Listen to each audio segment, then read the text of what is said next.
going to finish up the forces unit. We're going to start talking about statics problems. We did these in the balanced forces unit, but I just wanted to kind of refresh your memory on it. So the static problem is when the object's at rest. If it's at rest, it means all the forces are going to cancel. And we're going to split it into x and y. So the x forces are going to cancel, and the y forces are going to cancel. So here's the example. All right, I have T1 pulling straight to the left, T2 pulling up and to the right, and a 20 kilogram mass pulling down. So I'm going to replace this 20 kilogram mass with the force of gravity. The force of gravity on a 20 kilogram mass is going to be 200 newtons. Now, I don't have to worry about T1, but I do have to split up T2 into T2x and T2y. Now, if I look at this, the x is the adjacent side of that 30-degree angle, and the y is the opposite. So I'm going to use cosine for the x because I use cosine for the adjacent side and use sine for y. So T2x is going to be T2 cosine 30. And that's going to give me a value of T2 times 0.87. And then T2y is going to equal T2 sine 30. That's going to give me a value of T2 times 0.5. And I can even write these on here. This is equal to 0.87 T2. And this is equal to 0.5 T2. Now, I have to set my x forces to cancel. My x forces are T1 pulling to the left and T2x pulling to the right. So I know T1 is going to equal T2x. So I can say T1 equals 0.87. So there's my equation because my x forces cancel. I can't go any farther with that at this moment. So now I'll do the y forces.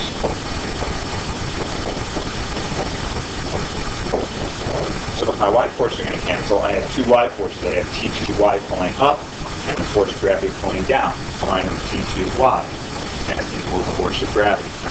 So that's going to give me 0.5 T2 equals the force of gravity is 200. Now this side I can solve.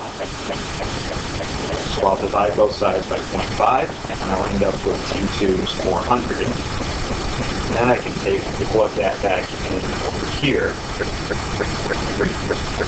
And I will get T1 is 0.87 times 400. And that's going to give me a value of 340 feet.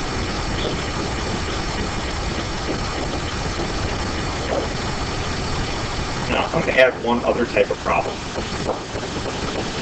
That's what happens if we have more than one tension. So I'll do this problem here. We'll have a 2 kilogram block, 3 kilogram block, 8 kilogram block, and we'll say that U for this is going to equal 0.2. And I'm going to know the acceleration for this system and then the tensions of strings. When you do this, if there's two different strings, you have to label the tensions differently. So I'll label one of them T1, the other one T2. Then I need to draw 3-body diagrams for each block. So here's the 2. We have the force of gravity down. We have T1 pulling to the right. We're going to have friction pulling to the left. And we're going to have our normal force this way. Normal force is equal to 20.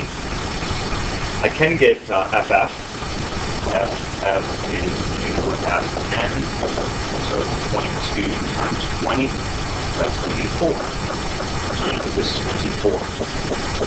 Now I can't solve for that tension yet, so I'll just do my Fn.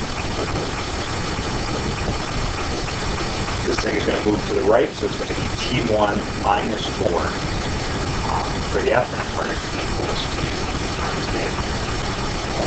So there's that. T1 minus 4 equals 2A. Now for the 3. This one's a little bit trickier. We got the force of gravity down. We know that's going to be 30 newtons.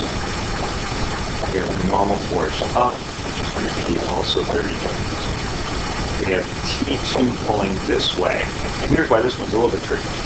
I still have the first string pulling back that way, so we have T1 back that way. and I have a force of friction back then. So I'll solve for the force of friction again. 2 over 10 is 0.2 times 30 is 6. And I'll do my F for this one. So this one is also going to move to the right. So it's going to be T2 minus T1 minus 6 equals 3A. Again, I can't solve that yet. So I'll move on to the next one. So for the 8, this one's get easier. I just have gravity down. It's 80. I go T2 up because it's the second spring I'm pulling. Now this one's going to go down, so I have to 80 minus T2 equals 8. Now I can add the equations together. So I get 80 minus T2 plus T1 minus 4 plus T2 minus T1 minus 6 equals 8A plus 2A plus 3A. My T's will cancel, but I get it right. So I have minus T2 and plus T2 plus T1 and minus T1, so they do cancel. Now I have 80 minus 10, 7, equals, values up, negative A. A, 5.3. Now, if I want to go back and solve for T1, I can use this equation, the easiest one.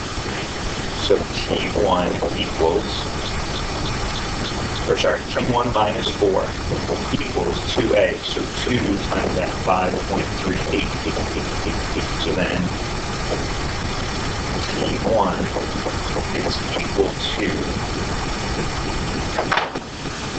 14.76. Without the algebra, that's going to be because it's a force. I could also solve for T2 by plugging into probably this equation here. So when you have two tensions, you just have to remember to label them separately, T1 and T2.